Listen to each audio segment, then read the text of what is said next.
So I kind of want to say this, and every time that I do a podcast and I network and I collab, I never expected to be in the position that I am today. I still can't believe it. It makes me emotional when I talk about it because I don't view myself as anything spectacular. When people come up to me and say that I inspire them, I almost don't believe it because I feel so normal to myself. But I want to thank the people that come up to me and do that, because if they didn't do that, I would never talk about myself. I would never be able to use my experiences to help and reach other people that are going through things. I started taking it was like the little shots. And when I took it, it was almost like a boost of energy, like a boost of euphoria. You just feel motivated, like tunnel vision, very comparable to like an Adderall, just kind of keeps you locked in, and then it turned into me buying a box and then doing like one a day, and then it moved to 2 a day. And I was doing that for consistently 19 months straight without missing a day. I would say just like a poor mindset. I like that. Yeah.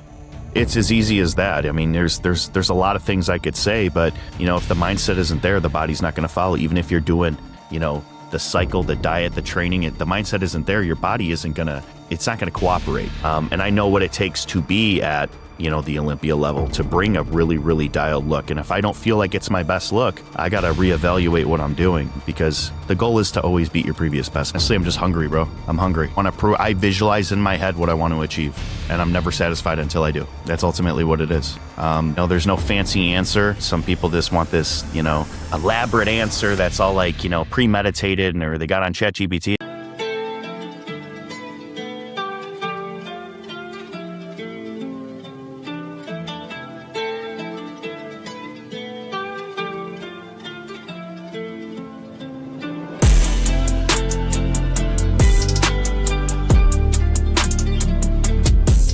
Ladies and gentlemen, welcome back to another exclusive interview on the Men's Physique Show. Today's guest, you probably recognize him. One of the co-hosts of Men's Physique Radio, a multi-time Olympian, the white Mr. T.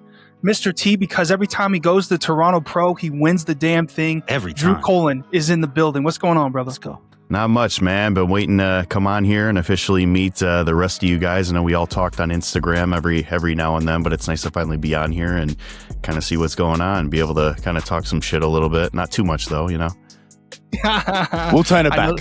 Yeah. I know that. So we'll edit that shit out. Right, we got editing. Joining me today, of course, is the GAFA Men's Physique Masters Pro, Aleem Bolton. What's going on, brother?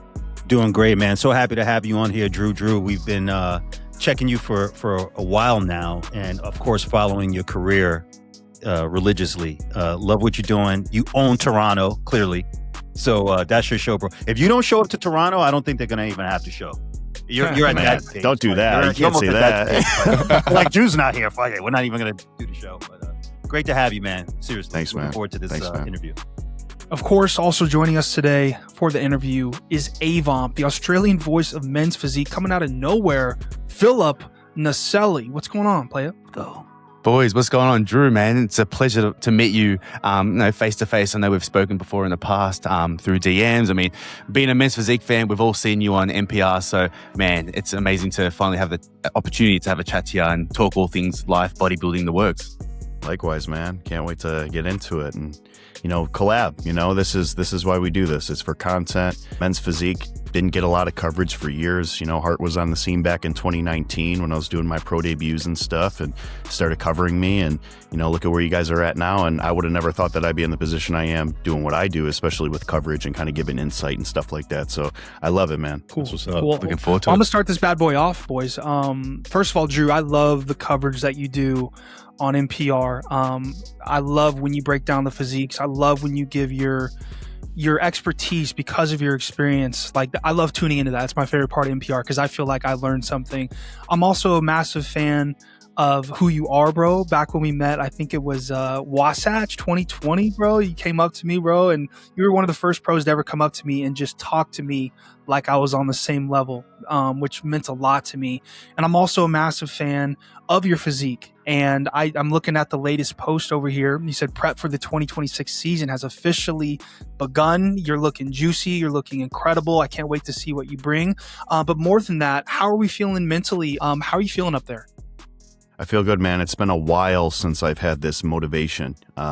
back for the season. You know, last year I was dealing with some things.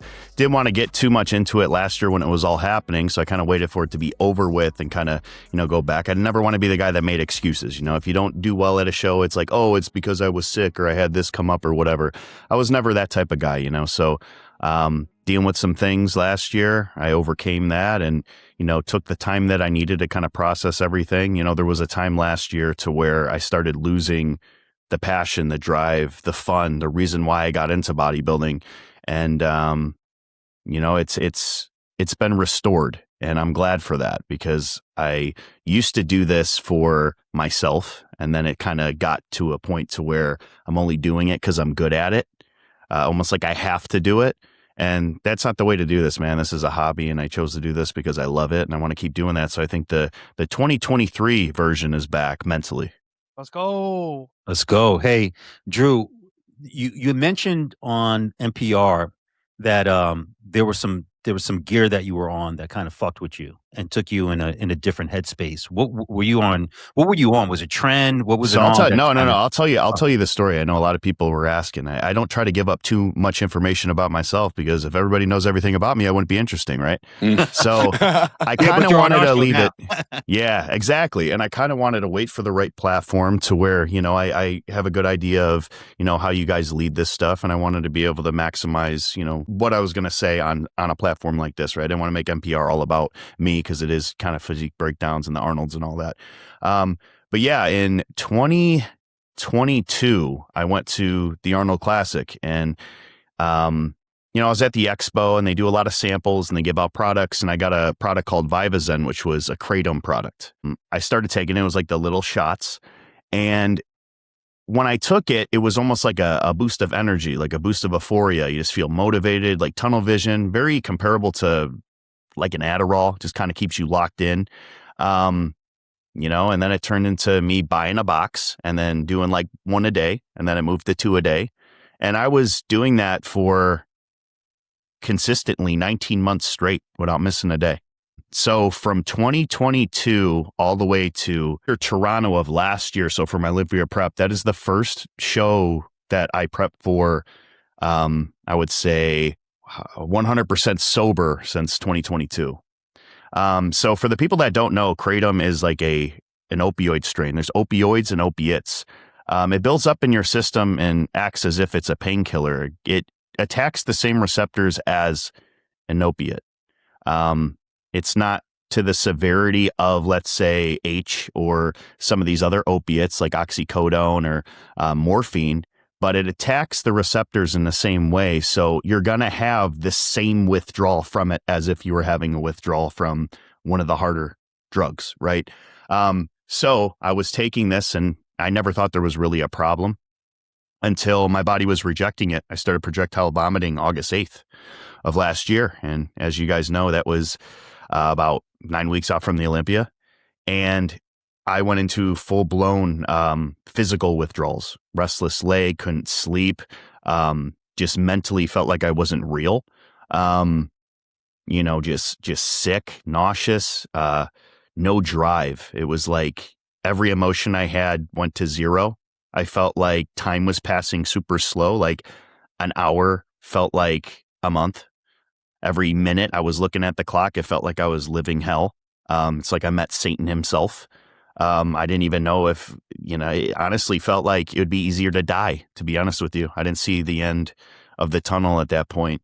I journal a lot. I try to remember my thoughts, remind myself of good times in my life. Talk to my family a lot. I talked to Maria a lot about it. I kept it very low key. Like I said, I'm not somebody that complains. I mean, I complain at home to my girl, but I'm not going to complain to, you know, the internet or, you know, post videos of myself crying. And I never used it for sympathy. I wanted to overcome this and use my story for other people that may be out there that are going through the similar thing. I have an addictive personality. So for example, bodybuilding, a lot of guys come from adversity. That's why they get into bodybuilding. And it's almost better because it's a structure. So a lot of military guys get into bodybuilding. A lot of ex-drug addicts get into bodybuilding because it fills that void. I'm very locked into bodybuilding, very addicted. It's like all or nothing with me. Precision is the key to everything. So with me and this supplement, it was very hard to break that cycle, but I told myself like I had to. like I said, I was dieting 100%. I was still doing my training, my cardio, the supplement, everything was 100%. It was just the mindset wasn't there to really maximize what I was getting out of it. And for the guys out there that do train, sometimes less is more. If you over diet or you train too hard, if your mindset isn't into it, you're not going to make the best progress. Sometimes just being happy and healthy and relaxing are the guys that come in that look amazing, right? So my cortisol was through the roof. For Olympia, I was 19 pounds over the weight cap the night before, from stress, from just water retention, from slamming meals too close together, and I always travel last second, but, I think a lot of it just came from that specific situation that just compounded into something that I had to deal with it in my off season. I'm on a lot of different supplements. I'm on Tren, I'm on Masteron, I'm on Winstrol, I'm on Halo, and then I'm going through a withdrawal. I'm at a calorie deficit. My cardio is the highest it ever was. I'm hard on myself because I feel like I'm not good enough. So it was a lot to deal with, man. It was a lot to deal with. And having a platform like this to be able to talk from insight, and I've been through a lot of trauma in my life. I was shot in 2021 and almost died. I remember Hart made an amazing video on that. There's just a lot of things that I don't like talking about myself. I like being able to explain my story so somebody else could look at it and take something away from it because they're not alone. A lot of people look at professional athletes as living the life. Wow, if I had their life, it would be, we all deal with things, man. It's all different though. It's all different. It's just how you go about it. And there were times that I thought I was going to fail. There were times that I never thought I'd be able to get out of it. There was times I didn't even thought that I couldn't live like this anymore. But I made it through, and I'm here to be able to share this with you guys. That was awesome. Boys, can I just say one quick thing on this? Just because Drew, first of all, thank you for opening up about your abuse with Kratom as someone who has gone through something very similar and has had multiple friends almost lose their life because of Kratom. I don't feel alone, bro. I feel a lot less alone because of you sharing that story. I had no clue. And I know there's a lot of people that are going to watch this that have probably either struggled with Kratom or going through that now. Phil and Aleem, I've mentioned Kratom a few times. When it is, first of all, I can't believe it's legal. I can't believe you can walk into a gas station and buy it because, like Drew said, it is literally like an Adderall. It is literally like taking a Vicodin or an oxycodone. It numbs your body, it numbs your mind, and you become this zombie, and it's addicting. So first of all, Drew, thank you for sharing that. And the fact that you looked the way you did on the Olympia stage while going through all that is incredible, bro. And you still showed up and you still pushed through. And when you want to talk about someone who has pushed through the highest, levels of adversity, bro, I think of you, bro. And it's very inspiring, bro, your story. So I appreciate that. Yeah, man, I appreciate it. I wanted to be able to, I never knew how detrimental Kratom was. It was in everything. I know Dialed Moods is a very reputable company, and how it breaks down too is if you look at the active ingredient, I guess it'll say like 65 milligrams, but the way it digests in your body, it can become grams. So the labels are misleading. You might not even think you're taking a lot because the label says you're not, but you actually may be taking 5 times, or they have 4 servings in one little shot and you think it's 1 serving. Yeah, man, but I would say that was harder to get through than being shot. Wow. I will say that was harder. That was a lot harder for me. The emotions were all flat. I wasn't myself for a while. I wasn't really able to enjoy the Olympia, to be honest with you guys. It was just kind of going through and having the trust that I'm gonna feel normal one day. And fast forward where I'm at right now, I'm glad I powered through. It taught me a lot. It was a lesson, and I could advocate for a lot of these other guys like yourself, Hart, and I'm sure a lot of other guys in this industry have experienced it. And listen, if you're going through something like this, feel free to message me. Feel free to, let me know why you're doing it. Like maybe you're trying to escape something. Like maybe you're worried about the withdrawal. It does suck, but if I could get through it, trust me, if I could get through it, you can too. I'm not, I came from my mom, and I still, bleed when I'm cut. And I said this on the podcast, NPR. I'm not inhumane. I'm still a human. I'm not anything that's greater than anybody else. I think my experiences have just showed me that I can get through it. Once you do it once, you could do it multiple times and in different situations. No, thank you so much for kind of giving us your insight on that, man. Because personally, I mean, I've never experienced anything like that. And I'm not even sure if Kratom is in any supplements in Australia. I think maybe our TGA kind of removes that sort of element, that sort of ingredient from a lot of our products. But did you end up reaching out to the company? Have you heard from them or anything, or no? Nothing at all. I haven't. I know that Kratom's kind of weird. So when you go to the website, when I was ordering it, it was like, are you over 18? You click yes. And then it would give you like a link with a code to where it would re-email you, and it would have to refresh every 15 minutes. And then the domain wouldn't even be called Vivazen. It would be called like Feel Great Botanics or whatever. It was like code. It was so hard to even get to. And all the settings in your account, it would log you out. And I'm like, this is sketchy. But then I started doing research online, on Reddit, of course, of all things, So that started messing with my head. And I'm just like, the easiest thing to do is, well, I wouldn't say easiest thing, but the best thing to do is just get through this now. Because eventually I'm going to have to. Otherwise, you're on it for the rest of your life, And you're going to be chasing that dragon, as they say. Yeah. Yeah, no, I'm glad to hear, man, that you were able to overcome it, and now you're on the other side of the road. But let's talk about 2026, man. Mentally, you said you're ready to rock and roll. You're excited. Oh yeah, man. How are we looking? This is the best starting point that I've ever had. Obviously, I'm maxed out at my weight cap. I stopped training legs for about a year. So body composition is definitely going to be changing. Like I said, I'm back in the gym. I have the excitement to train again. I'm feeling the pumps. I'm getting excited to go to the gym. I used to just kind of get burnt out, especially when you do a prep and you're pushing yourself on 100% every day. You're running on fumes. It's like driving to the gym already feels like a workout. It's like then getting in, and it was just so mentally exhausting to where for the Olympia, it wasn't even just about counting the weeks and being excited. I couldn't wait for the show to be over. And that's where I was like, listen, I'm burning out and I got to do something about this. So after Olympia, I did another show just because I wasn't happy with that look, and Hart knows my mindset. I'm very competitive when it comes to that, and to be on the board for this year that we're now in, and then I ended last year with the East Coast Pro, which I would say there's the rule, like Andre said, and then the exception to the rule. And I would say that show is the exception to the rule, but it did fuck me up in the head a lot. I had a lot on my plate that year. I was out of character a few times on the podcast, talking the way that I was talking. And, I just felt like I was battling myself at that point. It was something I had to prove to myself. And along the way, when I was in those moods, I was dragging other people down with me, which they didn't deserve.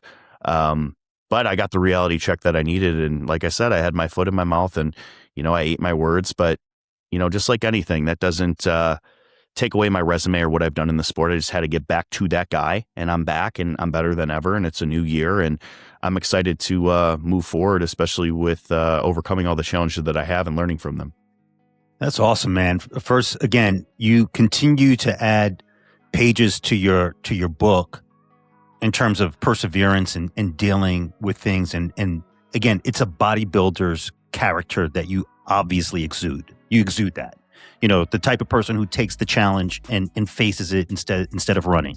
And to be able to hold yourself accountable, look yourself in the mirror, and then say, hey, I made some mistakes here and there, and, share that with people shows just a tremendous amount of maturity. So just want to give you massive props for that. Some of the things that you mentioned in terms of now being in 2026, you historically, back in the days, you have, of course, one of the best front poses that there is. Needed to bring up the chest has come up tremendously, right? Like, so from 3 years ago, definitely 2 years ago, to where it is today, you always had an incredible core, always had the obliques, polished with the look. I mean, one of the best Ventura transitions, that step back that you do, instead of stepping forward, you do that little step back and stay in the position. That's a sexy pose. That's one of the best Ventura poses, I just want to say. And I took that from you, by the way. Thank you, bro. I've used that on stage twice. Awesome, bro. I love that step back instead of step forward, because, it's just a different twist on it. But you brought the chest up. The back has been one of the most challenging parts in terms of all body parts. You've got the wheels, you've got the calves. Hart talks about calves all the time. You definitely got the calves. Just genetically, you're blessed. Streamlined arms, the whole nine. Where's your back now where do you feel it is right now in comparison to the rest of the division?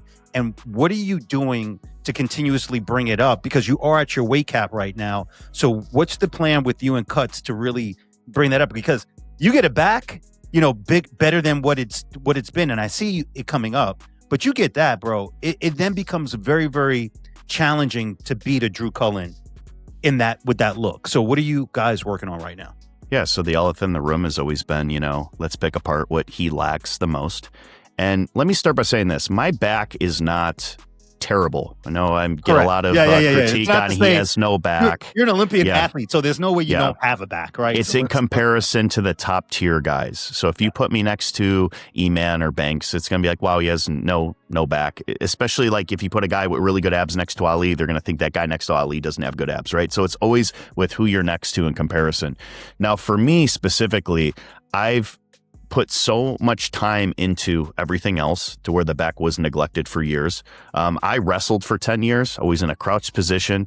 I've had a lot of back injuries, stingers, things like that. So connection with posture with my back, I never really felt. And that could be discouraging. If you're training a muscle group and you don't feel it, it's very hard to connect. So I went back to the drawing board and I would go into the gym and I would find movements that work for me, that it made me feel like I was getting a pump in my back that I felt confident with. And I found some of those movements, and it was mainly just form, switching up my form, getting the full range. Because like I said, I have that back and you could look at it, but you could see the gaps to where underdeveloped in certain areas. Okay, good traps, but one trap is lopsided, and then the lower back looks weaker. It is weak, but because the traps are more developed, that the upper looks more developed than the lower. So it's really like an eyesore. So these are things that I'm very realistic with. We could always talk about the front and all of that, but it doesn't win every show, because it's going to come down to a guy that may not have the best front, but has a really, really dominant back. And that's where I'm exposed. So going to the gym, I tried to imagine and visualize what I want my back to look like. And I know that if I can achieve that, just like I've done it with everything else, I could. I'm not predisposed I don't have bad genetics in my back. It's just a matter of really hitting that muscle. And I've been doing that. So to answer your question, right now, I'm doing the things that I personally connect with better, mind muscle connection that I really feel. I have 2 back days a week. It's like a width and a thickness day. And I'm going in, I'm doing the movements that I enjoy. And then the movements that I hate, I'm starting to enjoy because I'm getting better with them and I'm connecting a little bit more. So my back, I noticed just with some pictures I took yesterday, way more complete, just more balanced too. It's not necessarily about adding a ton of size in a certain area. It's just about balancing out and shaping what you already have to make it look more polished and have it come together. Because then when you get lean, it just starts coming together even more. You don't got to be the biggest guy in the world. Ryan Terry isn't the biggest guy in the world, but he beats the guys bigger than him because he's so proportionate and aesthetically appealing. No matter who he's next to on stage, your eye goes to him. So if I apply those same things, and Ryan Terry was known to be the guy with the great front and not so great back, and now he's known as the guy with one of the best backs in men's physique. So if you could apply the same thing to me, I know that with time it's only going to get better because everything else has gotten better with time. I love it, man. He was doing a lot of bent over rows, Yates rows, deadlifts, half rack pulls. Are you doing the same thing? Like, are those some of the same exercises? Very, very similar. I do meadow rows too. Individual movements. You're able to get more of a range of motion. I watched, I think Phil was explaining when you do single arm cable rows to get more of that range of motion. That's what I needed. Because a lot of the time when you're just going halfway, you're getting that bicep to brachialis. You may not even be getting that back. I got to really hyperextended almost where you're pulling back like a lawnmower to get all that detail in the inner. Because I have the outer, it's that inner. So just kind of using common sense and logic to the point to where, okay, you can just kind of break it down. You're not got to, overthink it more than it needs to be. It's just, hey, full range of motion, really be able to squeeze it, do 10, 15 reps with lightweight and you still feel it. It's like, okay, I'm onto something. Mm-hmm. That's awesome. I think that's the one thing that a lot of people miss. I think, and this is one thing that I said in the post that I uploaded on my page yesterday, where you start to just focus on the logbook and start chasing the numbers as opposed to really just feeling the movement, lower the weight a little bit, just really focus on the execution. And all I'm saying is, Drew, you win your show this year with your back. I'm going to take credit for the single arm row variation that you threw in. What's Cut saying at the moment? I mean, you guys happy with the starting place? I mean, now you're starting prep. Was it on Monday? Yeah, so I started. Yeah, I started on Monday. On my off season, there's not much I can do as far as, gaining crazy size. I used to get up to like that 230 range, but I stayed around, 214, 216 fasted. There was no reason to push the size because there's only so much you're going to gain, even if you jump up 15, 20 pounds on the scale. How much of that's actually going to be tissue? So I was training, smarter, not necessarily harder, but really feeling everything. So my body comp just started out a lot better than it ever has in the past. And like I said, I wasn't trying to kill myself in the off season. The off season is for like growth and things that you lag, but I'm also somebody that tends to grow into the show as well. I needed to have that reset mentally to really get back on track because I know that was needed after last year. But he's happy with it, man. People think that Cuts has golden boys and he's going to praise all these guys. He's very short and direct with me. It just, hey, listen, we're locking in now and check in Monday. That's it. There's not really much else. I could count how many times in my hands that he said, oh, you look crazy. He's never told me that you got the show. Even after prejudging ending center, even if I've had a perfect score, he's never told me that I've got the show. He keeps me very grounded, and that's where I perform the best, when I'm grounded. When I go into a show and I could be the favorite on paper and I talk my shit, I'm like, hey, I'm the guy to beat going in the show. Those are the shows I don't win. I won Chicago Pro in 2023, and that show made me, and I didn't even have myself winning. So when I go in as the underdog, I tend to do really good because my drive is just different. It's just completely different. I need to have competition. And we saw that at Hurricane when I knew that Ben Cool was doing that show. It was just, I knew that I had something to prove. The only way that I'm going to move up a tier is by beating the guy at the tier ahead of me. So that's kind of how I viewed it. And I brought my best look ever, and I owe a lot to, the look that Ben brought because, just his name alone, he's on the list. It's like, okay, he's a front runner. And I really pushed for that. And even Emil Walker, dude's crazy. Went on like a gauntlet after, he beating everybody. He's a monster.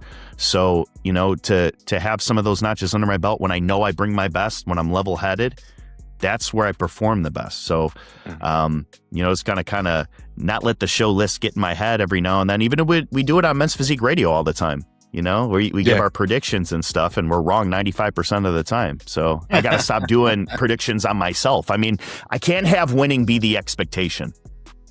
It's the goal, not the expectation. Yeah, %.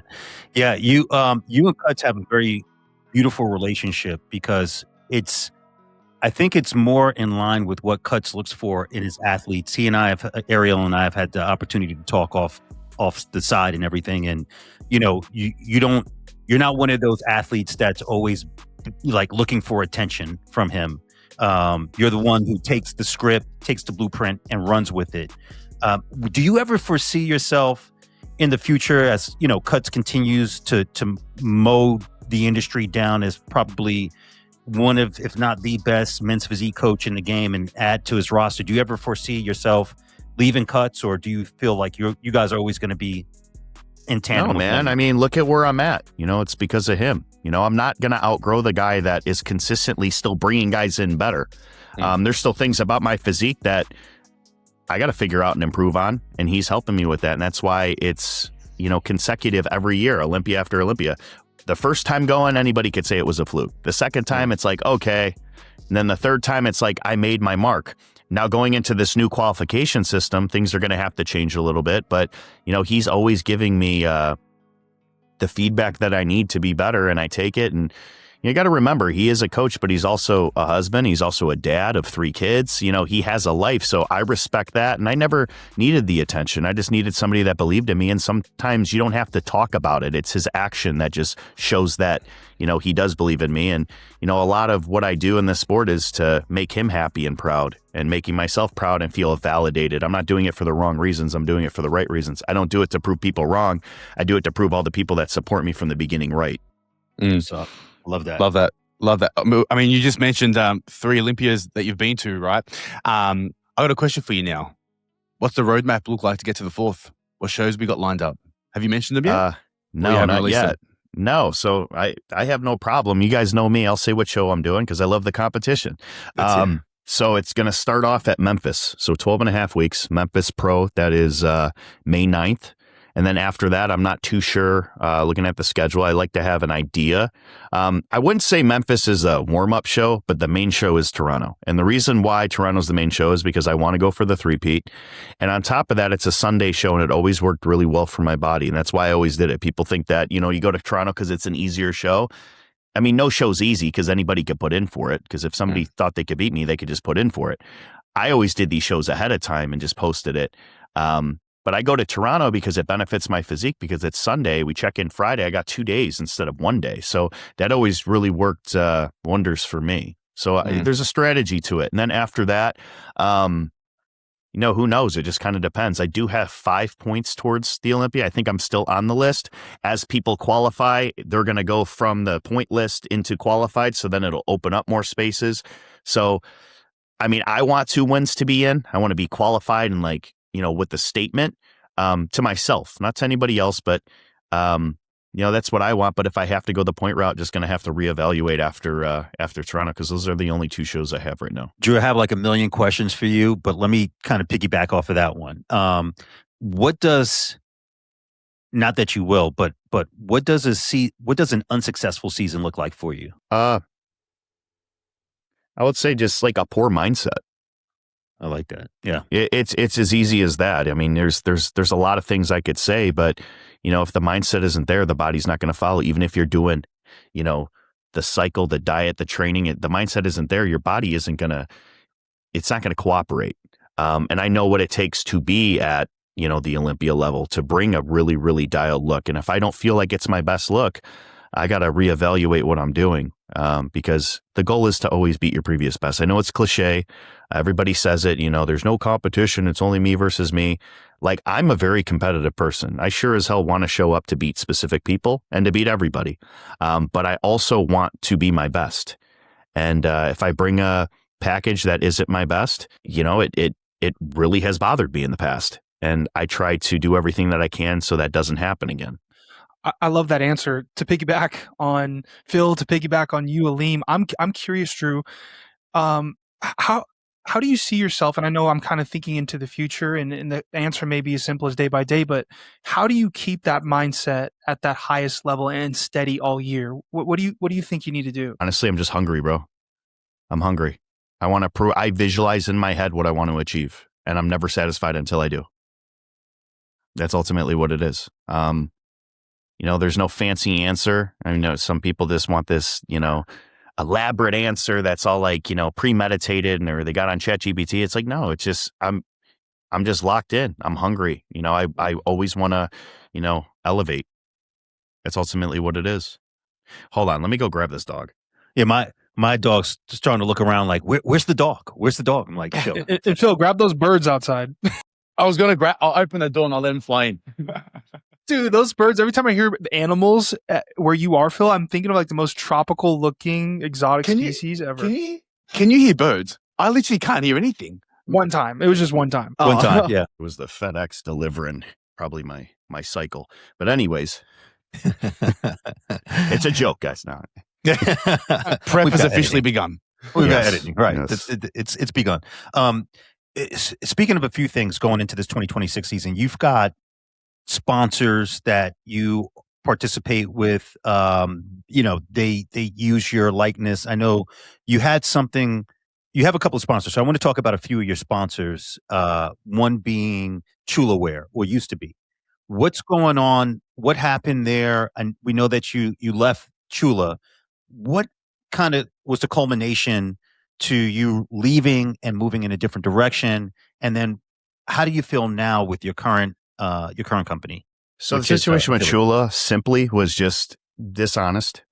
I was making sales. They were telling me I wasn't making sales.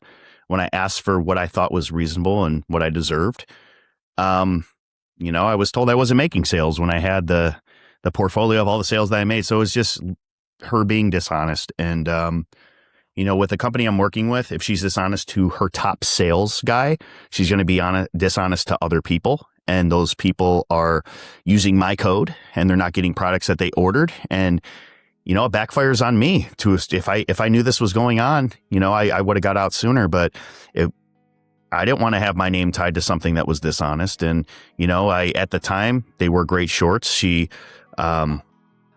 came up with a lot of designs that we put together to be on 2 Olympia stages. And, it's unfortunate that it went that way because she had a lot of good things going and I had a lot of good things going for me, and it would have kept going up. But I mean, I just found somebody that appreciates me, for me, what, I'm worth. And ultimately it was just communication, somebody that's behind it, that's passionate about the sport, passionate about, designing something that people could feel confident in. The shorts aren't just stage shorts. It's something that you could customize to be comfortable and confident in on and off the stage. There's people that don't even compete that could go to the beach or something, go on a vacation with their wife and kids and wear these shorts. And, I want to be able to create something that people can look at and wear, and, it could affect their confidence in a positive way. And, working with Absolute Aesthetics and Devin, he's an awesome guy. He's also an IFBB pro. He goes above and beyond for all his athletes, not just me, all of his athletes. We were at the Olympia. He was helping me with all kinds of stuff, picking me up, taking me to check-ins, doing interviews with me. It was just very smooth and easy. And he understands it from an athlete perspective, being a competitor and also being a business owner. And then, juggling that while also being a fan, it's a lot, man. But, he understands it, and I got behind a brand that was a little bit smaller, and that's how we kind of put these brands on the map, and I truly believe that it deserves to be on the map. So that's why I decided to go with him. Yeah, we were actually kind of shocked that you didn't wind up going with Manifest. I mean, obviously, Alex is right there. You guys do the show together. So, for a lot of the fans, it just seemed like that was the obvious choice for you. Yeah. And then you went a different direction. Can you elaborate a little bit on, just why you didn't go with Manifest and you decided to go in a different direction? So business and friendships, from my experience, never mix. I value my friendship with Alex more than anything else. I do love Manifest. I think it's a great board short company. I think he's doing a great job, him and Dorian. It just was something to me, I didn't want to take the risk. He's not that type of guy that I think would ever take advantage. But he is a YouTuber. He does try to stir the pot. And there are times that we've kind of, got frustrated with each other, but I don't want to add business to that. We could call and, talk and whatnot, but I don't ever want to put myself in a position to where something negative can happen. And I always kind of outweigh that, especially with my experiences in life. I get paranoid often. And I at least recognize this to where moving forward, I just don't want to be in that situation. And he knows how it is. I mean, things could always change, but with where I'm at right now, I'm comfortable, Love that. And last one, boys, just that I have, or you want to take it away? No, I'm loving this. Go. Yeah, last one that I have. So you are with Physique and Sai over at Physique, and obviously we are as well. Can you explain to the audience the attraction to Physique, and since you are someone who is very particular about which brands you actually partner with to make sure that it represents your brand accurately and correctly, you guys share similar values and pillars like we do here on the show. Why'd you decide to go with Physique, and what's the attraction? So when this was first coming up, Sai wanted to set up a call with me, and Sai and Alex are really tight, and Alex kind of put in a word, and I'm like, all right, let's see what it's about. He explained the company to me, and it was a great idea. I can't believe that it didn't exist before. So it's pretty much an app that you could go into, and you have selected pros that are in your area or not in your area. You could do online coaching. You could do in-person training sessions if you just so happen to be close. It's just your access to multiple pros. I mean, you got IFBB open pros, bikini, wellness. You have men's physique. There's just a lot of versatility. You could ask questions about sponsorships. You could, ask about maybe a question that you just had personally, to an athlete that maybe inspired you to just join the app. Like, there's a lot of different avenues, and I think that it brings the community a little bit closer and gives you a little bit more access to any question that you may have, whether it's gear related, because a lot of these things are taboo to talk about. And then we're on this app for a reason. We want to try to help these guys. And, at the end of the day, if somebody's going to run gear, wants to run gear, they're going to do it regardless. If I could impact them to do it in a safer way, and it's not safe, but you can make things safer, I'm going to do that. So that's another perk of the app that I think is a genius idea that he came up with, and he's still fine tuning it. I think the events that he puts together, the shows that he goes to, the networking that he does, it brings the community together, and I love that, man. Like I said, I'm a fan of the sport. I've always been a fan of the sport. I started, this 2015, so 11 years ago, and I was the guy that went to the Arnold Classic and would wait in all these guys' lines and get starstruck, and now I'm FaceTiming a lot of them, running ideas past them and talking, and it's awesome, man. I'm like living this dream. So I want to give it back to somebody that could potentially be in my shoes in the future. Beautiful. Shout out to Sign Physique. Let's go. A couple questions. First one, I don't want to forget your last sponsor. I saw the shirt. Is that Dave Palumbo? Yeah. So Species Nutrition reached out to me. I know Sid was the MC at East Coast Pro, and he really liked my look. He said he'd been following me for a while. They weren't looking for an athlete or anything. And what was funny was I was always using Fiberlize for as long as I can remember. It's a fiber supplement that, if you have digestion problems in prep or outside of prep, it's going to clean you out, man. It's one of the best fiber supplements on the market. I say it's the best one. I always say one of the best because, it's, who knows? There's a lot of things I haven't tried, but this one works great for me. Their protein, their pre-workout, Stimulize, it's infused with nootropics. It just gives you a different level of just locking in, but it's not like a high, but it definitely gets you locked in. It does what it's supposed to do. You're not having crashes, and I'm just really big on being transparent with people, man. This is something that I was using way before any of this. They're like, hey, listen, we're going to give you free product. I don't get paid to say any of this. I get this product in, I use it. I tell people about it. If you want to add these supplements to your prep to just make things a little bit better, give it a try. That's all I'm going to say, man. I'm never trying to hype up these things or have people buy, BS just to put extra money in my pocket. I'm just going to be real with a lot of people. No, I love that.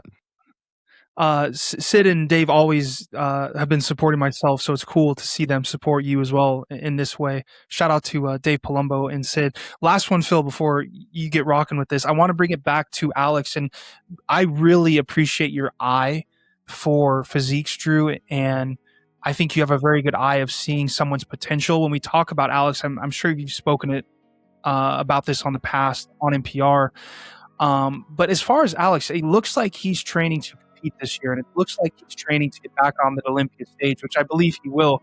Where do you see Alex Toplyn's ceiling in men's physique in 2026 or just beyond that? I'm not even going to say potential. If Alex comes in how I believe he can, because he's done it before, he could be first call at the Olympia. 100%. It's all there. And he also has the height. He has the clavicular frame. He has the fullness. He has the size. He has the back, the genetics. Everything's put together. The only thing he is missing is the conditioning. That's it. Agreed. He's Cuts, right? poses beautifully. Yep. He's with cuts. Cuts now, right? He's down in 400 grams of rice. Didn't you see?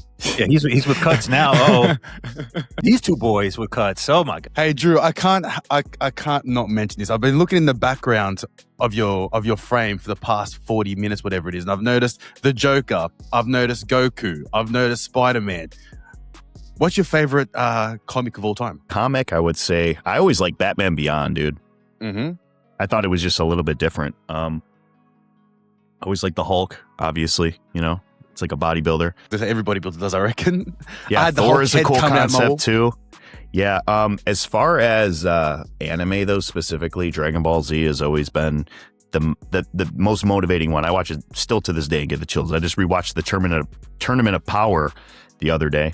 Drove my girlfriend nuts, but I watched, what is it, like episode 97 to 131, and I still get chills watching it, and it just brings the motivation. I get more motivation from anime than watching bodybuilding. Facts. I'm the exact same. Honest. Yeah.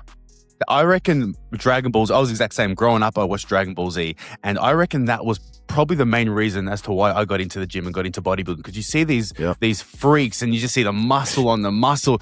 I mean, doesn't matter how much you blast and you probably won't get that much muscle, but it was still always something to aspire towards. Was that the reason why you got into the gym personally? So I got into the gym, actually. I was bullied pretty heavily all through, probably fourth grade all the way to high school. I actually graduated high school early just because of it. I was super skinny. I was on the wrestling team. I was wrestling at 119 weight class up until my junior year of high school. So I was very skinny. A lot of people gave me shit. My dad was the school cop. So, he was, always hard on me too, came from a military background.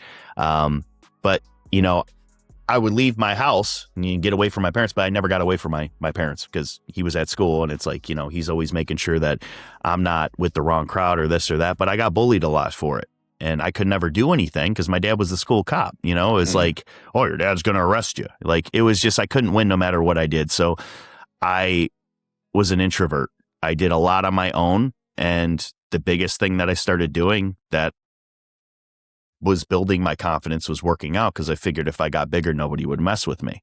But in reality, more people mess with you because, it's just typically how it works. And then the bigger you get, then it's, well, he's on steroids or he's on this or, so I didn't get big right away. I actually stayed small for a while, and then I got into powerlifting, and then I started getting really strong, but I was still skinny.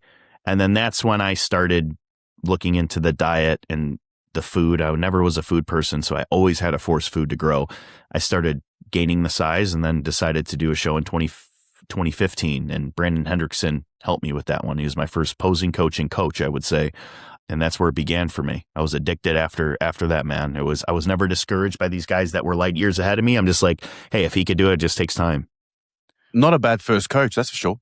Yep. It was before everything. You went straight to the top. That was before everything as well. Crazy. Yeah. It was before Brandon won Tampa Pro, I believe. I remember when he won Tampa Pro, I think it was 2015. He won that, went to the Olympian, and I think he was fourth at his first Olympia.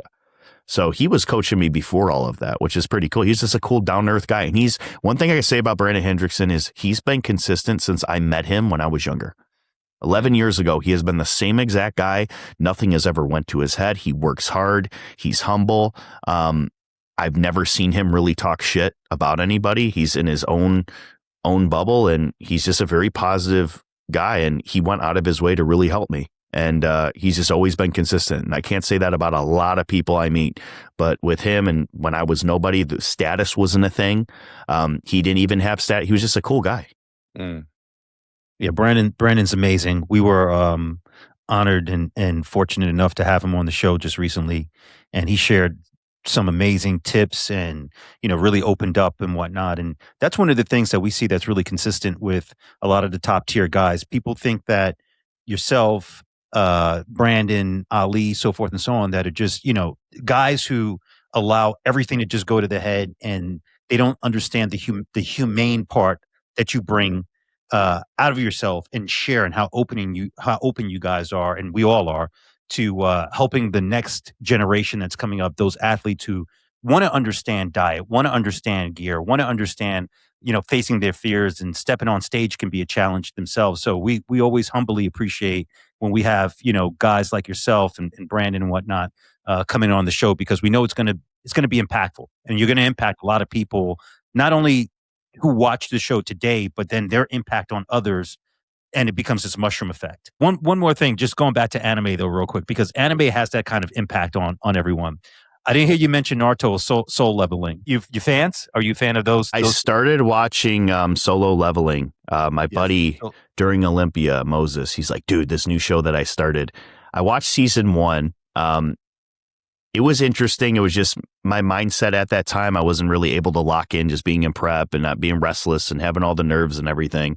Naruto's a good one. I haven't been like the biggest fan of it though. I just prefer Dragon Ball Z. I love the tournaments. Naruto was more so like the guy that was always trying to prove himself, which in a way was like kind of how Goku was. But Dragon Ball Z has always been more of it brings back the nostalgia for me, because that's what I watched when I was a kid. I didn't watch Naruto when I was a kid. It always stems back, like I watched Yu-Gi-Oh when I was a kid. That was my generation when I grew up watching that. And, even that was like motivating, because the theme and the message it would always give is no matter how backed up against the wall you are, you could always overcome it by just kind of believing in yourself. And that's what all these animes have, is an underlying message.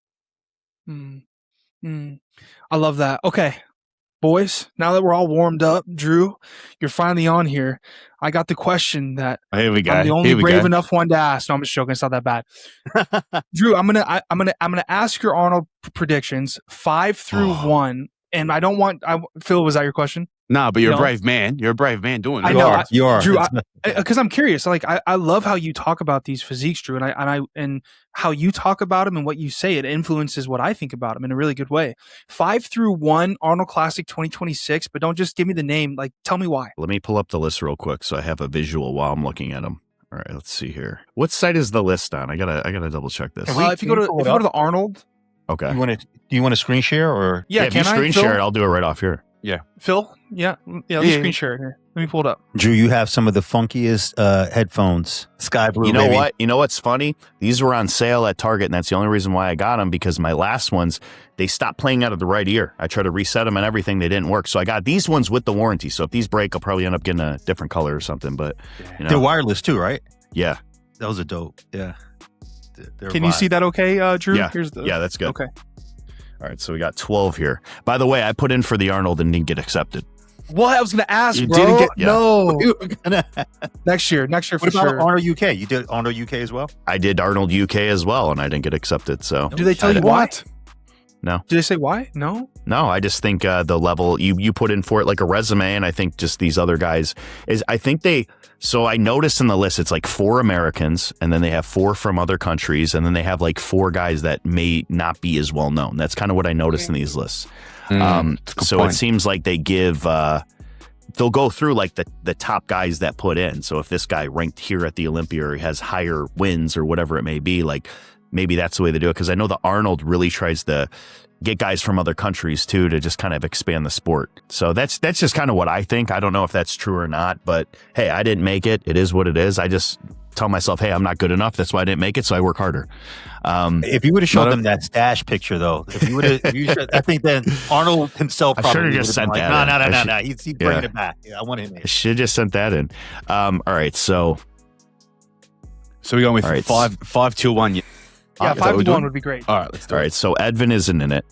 Counting them out. Hold on. 1. I'm going to have Dilson in 5. So I think Dilson is a guy that's on a lot of people's radar, mainly because he beat Edvin, and Edvin wasn't off when he was beat. I think Dilson has a really good look. I think he's super, super tight and full. He has muscle in all the right places to where he's going to expose somebody if he's next to them, because he never had a comparison with Edvin until at that show. And then when they're side by side, you could really see the difference in, I would say, the detail from the back. The front, I had Edvin winning. Just off of taper. But Dilson's peak, he just was saran wrapped and had a very clean back pose. And I think that's what put him over the edge. But in a lineup like this, I think that he is a little bit boxy in comparison to the other guys that I have ahead of him. So the other guys, they have a very tight waist, and they have wide lats, and they have just genetically small hip bones. I think Dilson has wider hips, and he poses straight on, and Andre's the same way. Andre doesn't have the smallest waist, but he hits that Superman pose, and it all comes together because the arms and the shoulders. And I think Dilson's very similar to that. But I think in this lineup, a guy like, let me make sure that I have these 5 right. So 5, I got 4. Okay, yeah. So I'm going to have Vitor in 4. I think Vitor definitely still is one of the most bubbly guys. I think his core has slowly gotten more and more trim throughout the years. Maybe it was digestion, I'm not sure. But he does work with Cuts, and Cuts is a perfectionist, and all his guys progressively get better as long as they listen. But I still think that the guys that I have above Vitor, if they're all on stage, Vitor will be overlooked in comparison to the next 3. So I'm going to have in 3rd is going to be Andre Diu. I think Andre Diu is a very clean looking guy, great posing, full chest, taper, abs, conditioning. The back is crazy.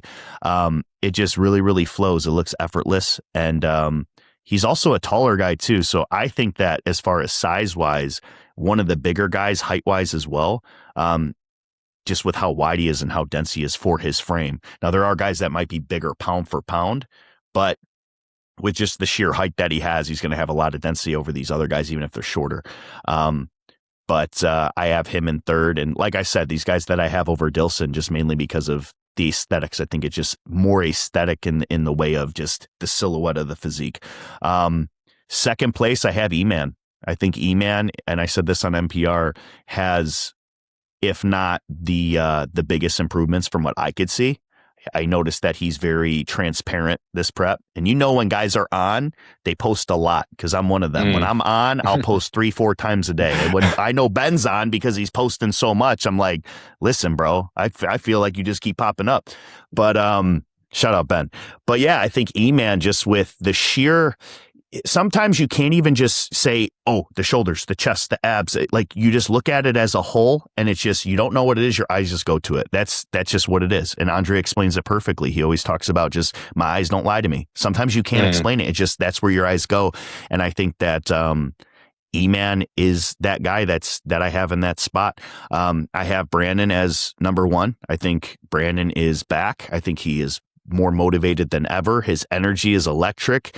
And when you got that energy, that body tends to follow. He's already proved that he could win 3 Olympias. He's already proved that just because he had a bad showing and I wouldn't even say a bad showing, but in Pittsburgh, a bad placing in comparison to what he's known to place, he got right back up and, he was beating those guys that beat him. So he redeemed himself and now he's just full blown. And I really don't see anybody touch him. Anything could happen. Like I said, there's a lot of shows, bless you. There's a lot of things that could happen. But, if I was going to bet on FanDuel, I think a lot of people could side that Brandon's going to win just based on, how he looks right now and just what he has that maybe the guys are just a tick behind. Love that. Love that. Now you've stuffed me up because my predictions were very similar. Now everyone's going to say, oh, you're basing your predictions on Drew.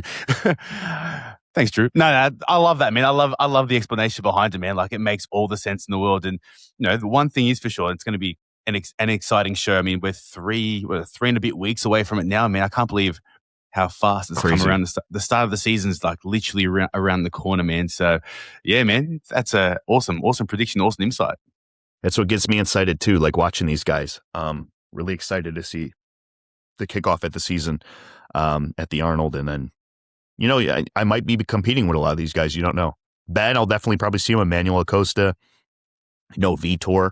I mean, there's just a lot of guys that are going to be running the gauntlet. And I know Cuts is going to put a lot of guys in. Even if they're already qualified, he might just want more time and more data to collect with these guys. So it's going to be fun, man. And for all these guys that are trying to strategize, I don't even think there is a strategy, to be honest. I mean, the biggest strategy would probably be don't do New York and don't do Pittsburgh. Because I think they're just spots that are taken, to be honest with you. I'm not going to say don't try, but I mean, if the goal is to get to Olympia because you want to be compared, I want to see how I stack up against these guys, get to the Olympia and then see how you stack up against them. Don't go to a show like New York or Pittsburgh if it's, your pro debut.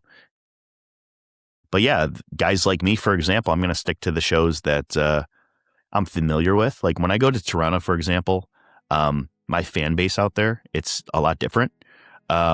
The venue, I'm comfortable with the area. I have a good vibe of where everything is. The promoters, everybody's very nice. I have no stress, and that aids to the look. So it's another reason why I go there. I go where I'm comfortable, ultimately. Like the venue, like if you feel comfortable at a show, it could change your look. It can make you 5% better, to be honest with you, and it's happened. I thought Hurricane Pro was the best show experience I've ever had as far as just, everybody's going to say, oh, the shout out to the promotion, best show ever and all that. No, not every show is promoted great. I'm going to be honest with you.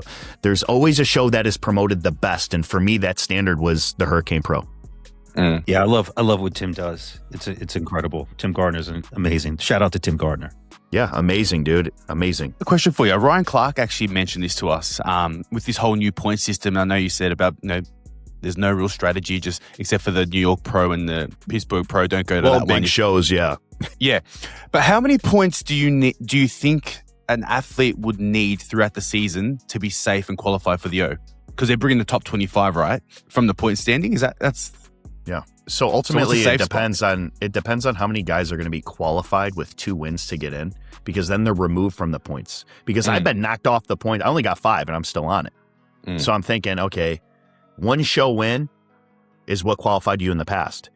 So with the limited shows now and like overseas, you can't qualify overseas. That's why more people need to come here. How many of those guys were just like kind of spot holders, and how many guys are actually going to be like in second consistently? I think that you would need, I'm going to go out on a limb and say 10. You could get in with 10 points. Yeah. And my prediction is 12. So not too far off, but I'm thinking 12, just 86 what is it, 86 shows that we have in men's physique this year. So I'm thinking it's probably going to be 12. I mean, bikini's 84 or 82, something like that. So yeah, hands down, number one division in terms of shows, asses and seats, men's physique, hands down. Yeah. Oh, absolutely. They keep the lights on. 100%. That's right. Who, in your opinion, from the Arnold, I know we just jumped off of that, but in your opinion, from the Arnold, who's your dark horse? Barack. Agreed. Okay. Yes. He's Conditioning nasty. is crazy. He's nasty, dude. He's nasty. That conditioning is Barack. just, if he brings that conditioning, it's second to none. I wouldn't even say Ben is a dark horse because Ben is very known. I don't think people are counting out Ben. It's just this lineup is you got Brandon, who's elite. You got E-Man, who is elite. I'm going to say he's elite. You got a lot of newer faces. Like, Andre Diu took time off. He came back. He beat an Emil Walker. He was 7th at the Olympia. Like, you try to go off of previous placings, but you don't really know because you haven't seen these guys stand next to each other. They're always so spaced out at the Olympia. So you could only really see where somebody lags when they're next to somebody that has that person's weakness as a strength. Mm-hmm. So you never know. Like, you're exposed when you're next to a specific lineup. So I feel like, what would I say? I think this show has a lot of good front shots. I think the two standouts as far as back are going to be E-Man and Andre Diu, as far as like the density in the back. I do feel like a lot of it is up in the air, though. There's a lot of apples and oranges, but I got to see them next to each other because if you look at Barack, peeled on Instagram, he is a big bubbly dude.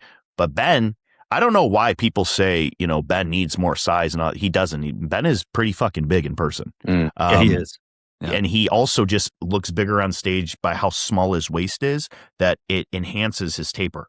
And he's very full and bubbly. I don't understand the chest and all this. Like, Ben is very, very dominant, very bubbly, very full. And he's a tall guy and he's put together for his height. He's not like stringy. So I want to see him next to Brock and kind of see what it is. Like, Brock may be more peeled as far as visually more peeled, just maybe having thinner skin, but Ben is going to be fuller and have that density, especially from the back. Have you seen, I like your dark horse in Bharat. Great guy, Turkish dude, Nibir Kanka, let me just shout out all my Turkish friends.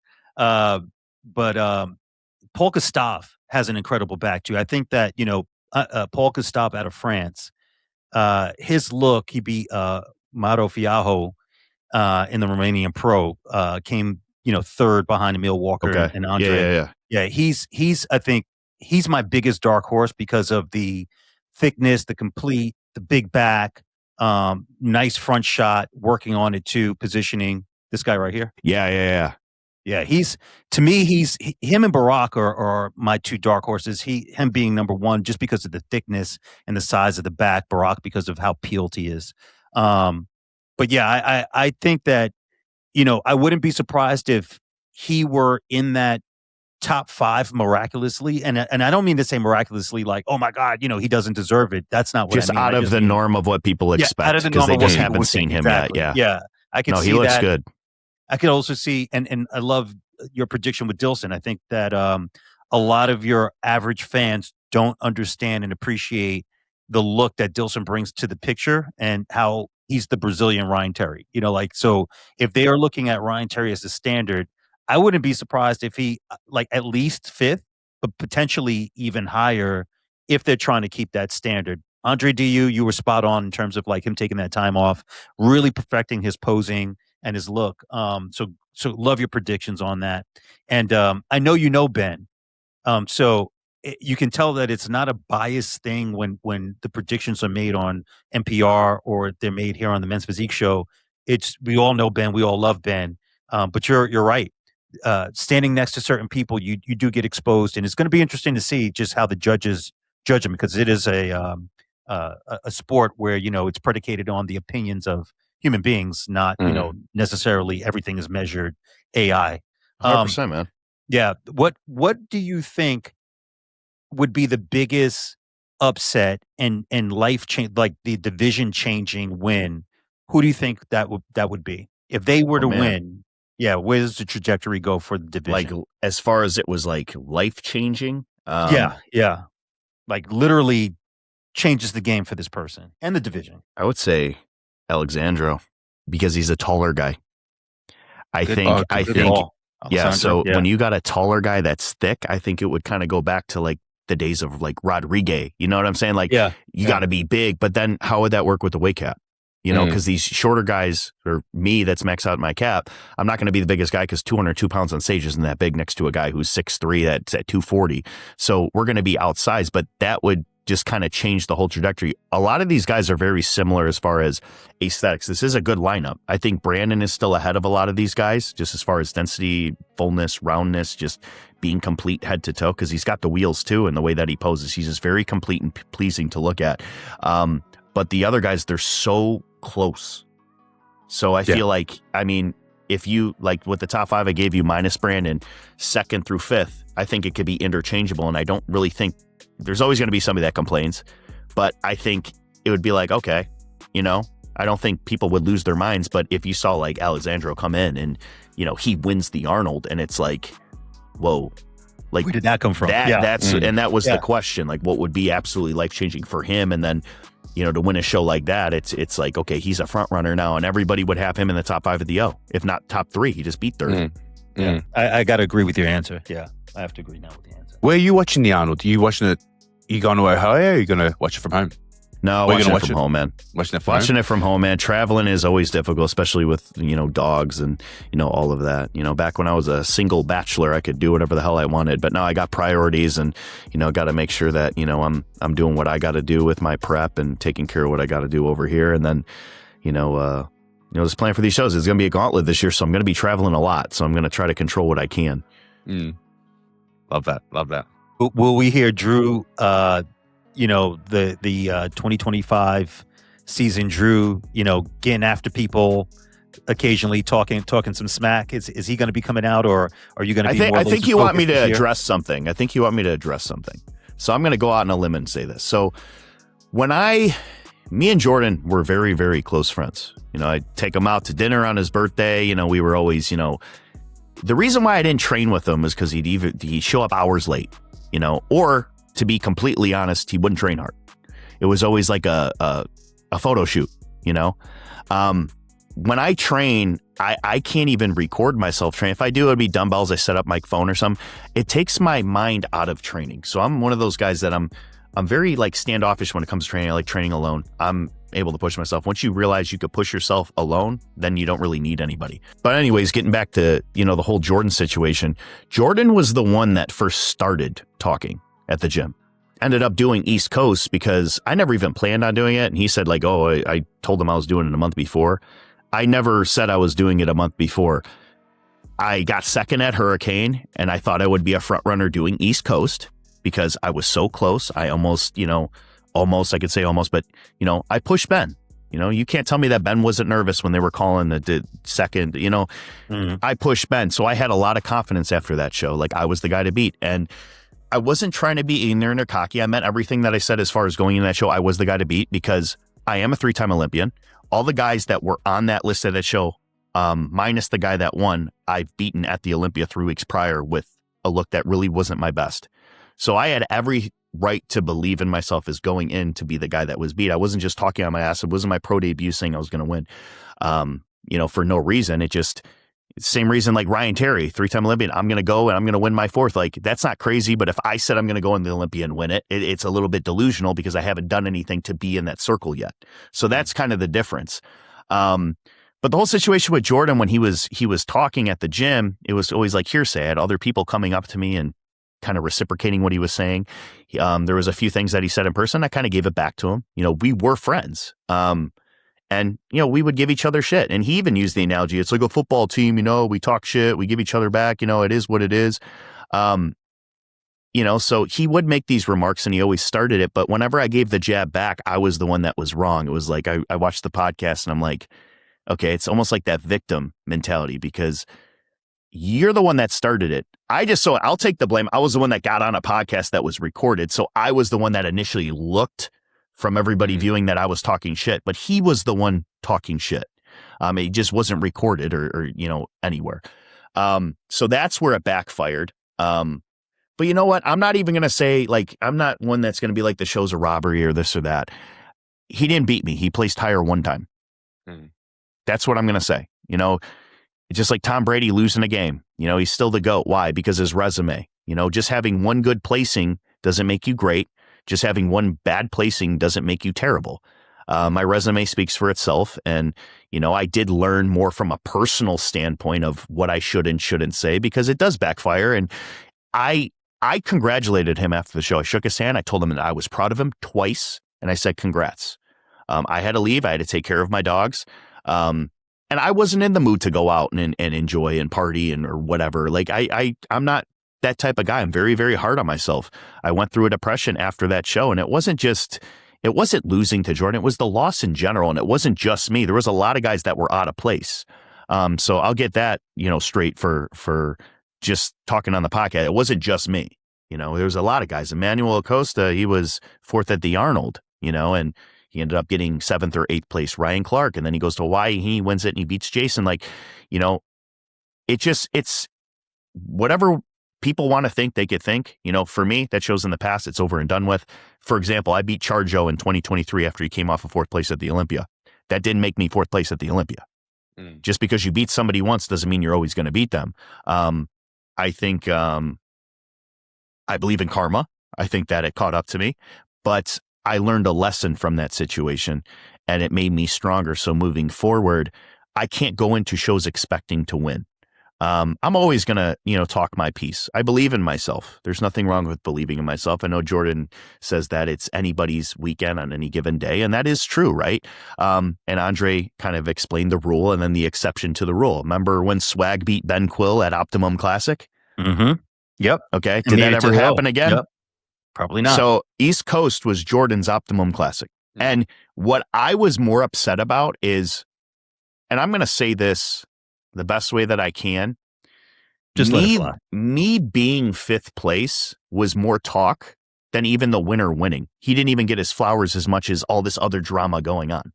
You know what I'm saying? I've always been a believer if you know, somebody wins a show, I'm going to shake their hand and be happy for them as much as I can. It is bittersweet because I know when I win my show, I would want to be treated that way. For sure.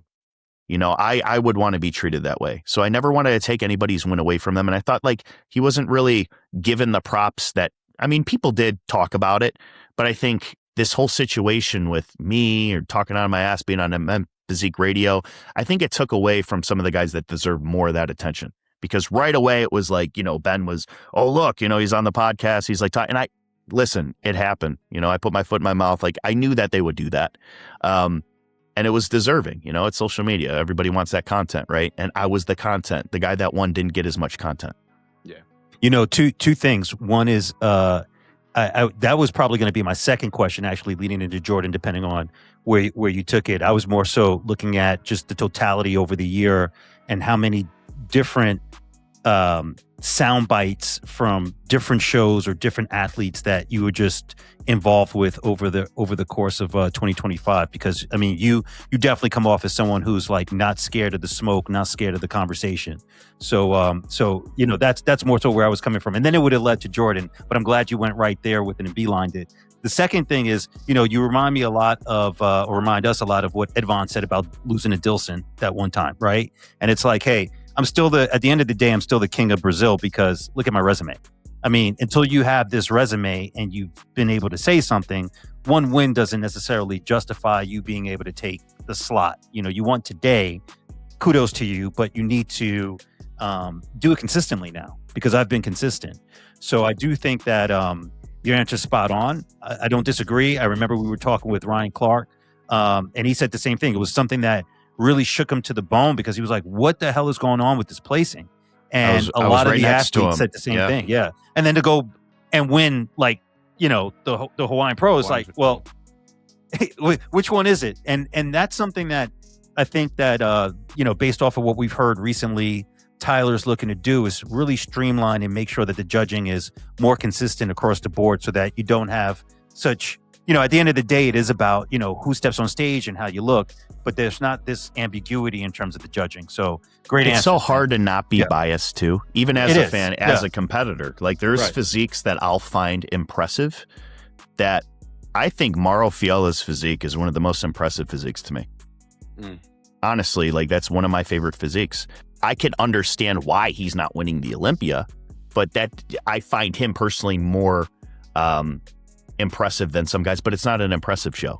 So that's where it kind of gets mixed in translation, because somebody might find my physique so impressive. Oh, you should have won that show, but I'm realistic with myself. I know why. Some people, like Jeremy Potvin, for example, great physique. Some people don't like his physique because he's a shorter guy. He's bubbly. He's full. He's got a massive chest, massive taper. Some people don't like it. It looks caricature. Corey Morse, same thing. Amazing physique.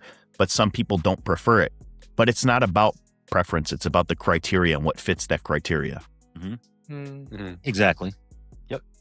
I love it. I love it. Spot on, Drew. Man, this is one of my favorite interviews, bro. This is so cool having you on here and hearing where your mindset is at, the knowledge you have, the experience that you shared. So many young guys watch this channel and young women. I know our demographic is like 20% women. So not only did they get, now that you got the stash, it might go up to like 40. Yeah, it's gone to 50. Yeah, this episode. You know, it's funny. I was at the car wash today and I was giving the chick my card to check out. I was going through the thing. She goes, "Are you a police officer?" And I'm like, "Yeah, why?" She goes, "Oh no, you get discount. We save you on tax."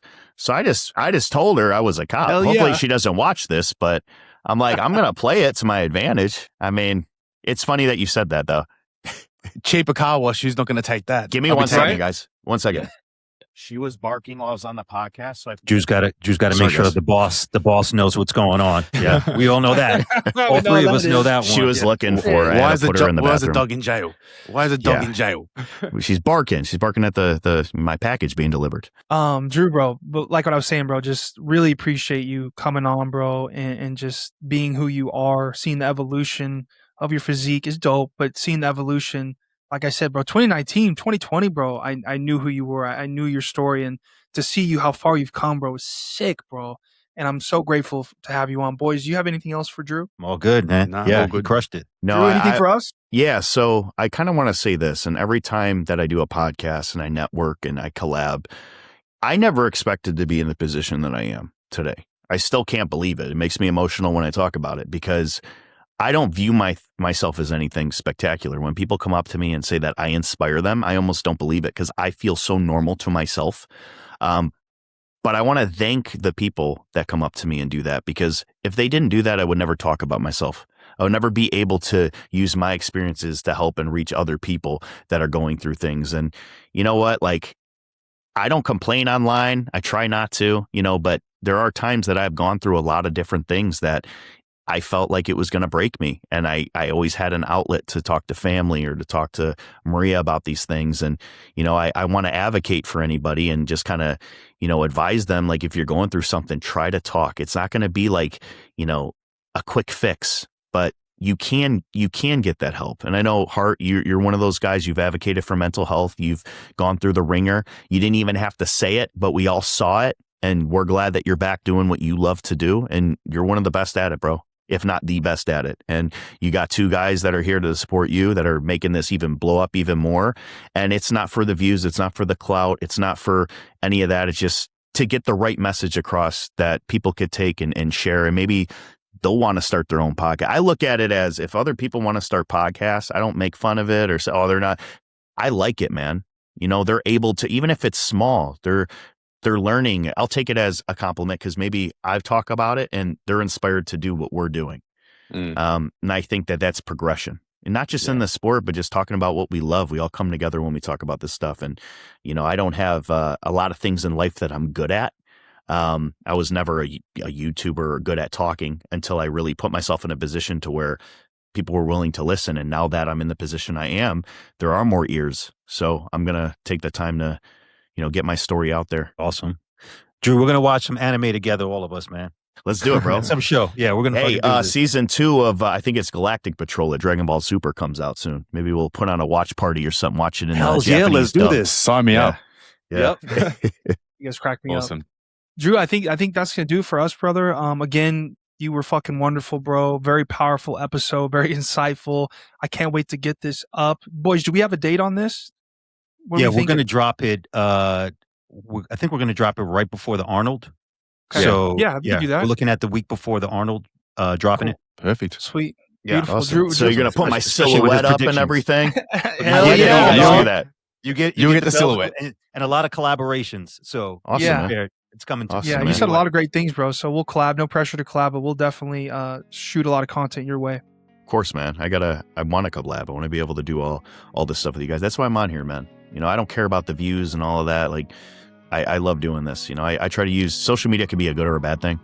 I try to use it for, you know, I'm not posting too many things that are outside of bodybuilding. When it comes to this stuff and having a voice, I'm going to do everything that I can. And you guys do a great job of putting that out there too. You know, I love everything that you guys do. Bro, I'm Appreciate glad it. you got to get a feel, because I mean, like, you can assume through social media and you can watch as many interviews as you want, but the fact that you got on here, and I think you have a lot better feel of who we are, and I know you know who I am, but you know, who is Phil and who is Aleem, and do they have that pure heart as well with this stuff? So I think you felt the synergy with that, and that's the coolest thing with me. Like, we're just having fun on here. You know, You notice it's been an hour and a half, and when you're doing something that you enjoy, it doesn't feel like that, because I forget I'm being recorded, and that's probably why I slip up a lot on the podcast with Alex and Chris, because you just get so comfortable with it, and that's the awesome thing about it. And other people could feel like they're part of the group when they watch this. That's right. You hit it Phil, right you want on. to close this out? Yeah, man. I mean, basically, just to sum up what the boys said, man, like, we've been wanting to get you on the podcast for a while now. I mean, like I said earlier, we've all seen NPR, man. And, you know, we really appreciate what you're doing for the sport and what you're doing for the division as a whole, man, because, you know, at the end of the day, we do what we're doing, whether, you know, you with Alex and us together.